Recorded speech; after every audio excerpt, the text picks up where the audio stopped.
Assalamualaikum warahmatullahi wabarakatuh. Alhamdulillah. Alhamdulillahi farada ala ibadihi siyam wa ja'alahu mutahhiran li nufusihim minad dunubi wal atham. Ahmaduhu subhanahu wa ta'ala wa huwal aliyyul azim alladhi anzala ala ibadihi dinal qawim. Asyhadu an la ilaha illallah wahdahu la syarika lah wa asyhadu anna sayyidana Muhammadan abduhu wa rasuluh wa afdalu man shalla wa sham salawatullahi wa salamuhu alaihi wa ala alihi at-tayyibin at-tahirin wa ashabihi wat tabi'ina lahum bi ihsanin ila yaumiddin wa ba'du.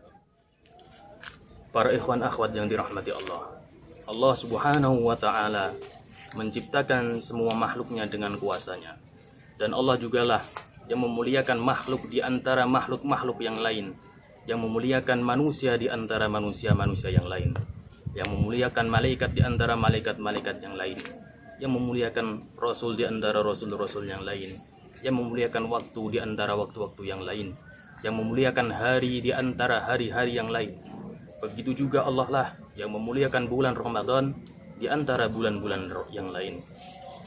Rasulullah Shallallahu Alaihi Wasallam amatlah sangat gembira tatkala datangnya bulan Ramadan. Rasulullah selalu menyibukkan hari-harinya untuk beribadah kepada Allah, selalu mengisi waktu-waktunya untuk mendekatkan diri kepada Allah Subhanahu Wa Taala. Para ikhwan akhwat yang dirahmati Allah, Rasulullah pun memberi kabar gembira tentang keistimewaan, tentang fadilah bulan Ramadan yang tidak dimiliki oleh bulan-bulan yang lain. Rasulullah bersabda, "Idza jaa Ramadan, futihat abwabul jannah wa ghuliqat abwabun nar wa sulsilatis syayatin." Tatkala datang bulan Ramadan, pintu-pintu surga dibuka oleh Allah Subhanahu wa taala dan pintu-pintu neraka ditutup oleh Allah Subhanahu wa taala, serta setan-setan pun dirantai oleh Allah Subhanahu wa taala. Para ikhwan akhwat yang dirahmati Allah, di dalam hadis yang lain diceritakan juga bahwasanya di surga itu terdapat 8 pintu. Fi jannatin samaniyatu abwab. Fiha babun yusamma ar-riyyan la yadkhuluhu illa as-shaimun. Di dalam surga itu terdapat 8 pintu. Salah satu pintu tersebut dinamakan pintu ar-riyyan atau ar-rayyan. La yadkhuluhu illa as-shaimun. Tidaklah seseorang mampu melewati pintu tersebut melainkan tergolong dalam golongan orang-orang yang ahli berpuasa. Para ikhwan akhwat yang dirahmati Allah, begitu juga di dalam hadis yang lain diterangkan, man shoma Ramadan imanan wa ihtisaban ghufira lahu ma taqaddama min dambi. Barang siapa yang berpuasa di bulan Ramadan, maka Allah akan mengampuni dosa-dosanya yang terdahulu. Lalu apa tujuan kita berpuasa?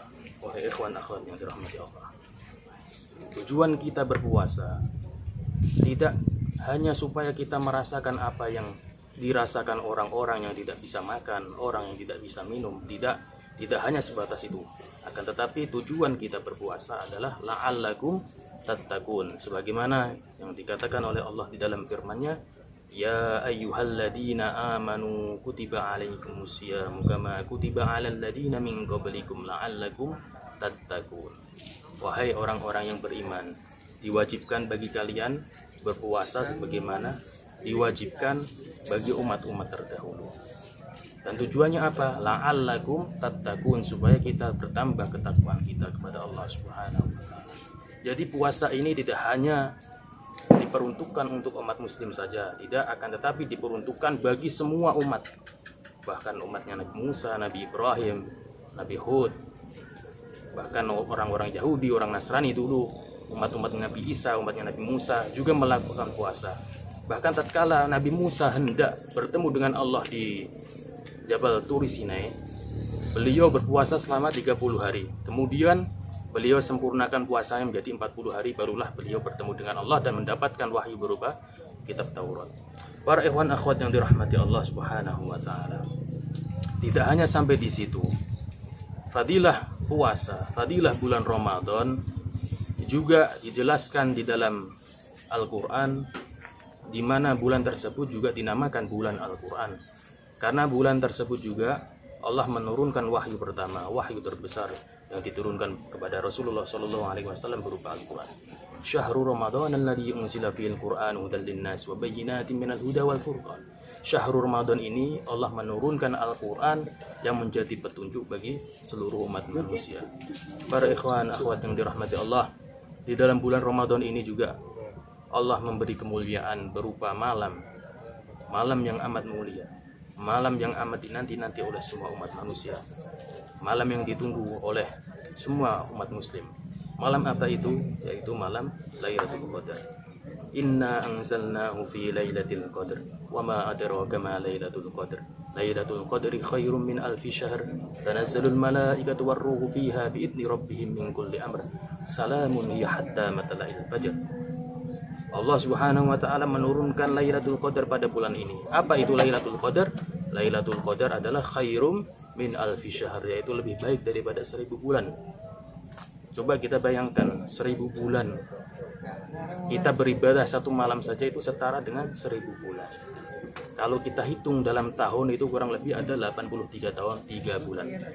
Jadi keistimewaan ini hanya diperuntukkan bagi umat Rasulullah SAW. Sehingga kemuliaan yang diberikan Allah kepada kita ini bisa sebanding dengan ibadah-ibadah umat-umat terdahulu. Coba kita bayangkan 10 tahun saja kita mendapatkan Lailatul Qadar, itu setara dengan 830 tahun kita beribadah kepada Allah Subhanahu wa taala.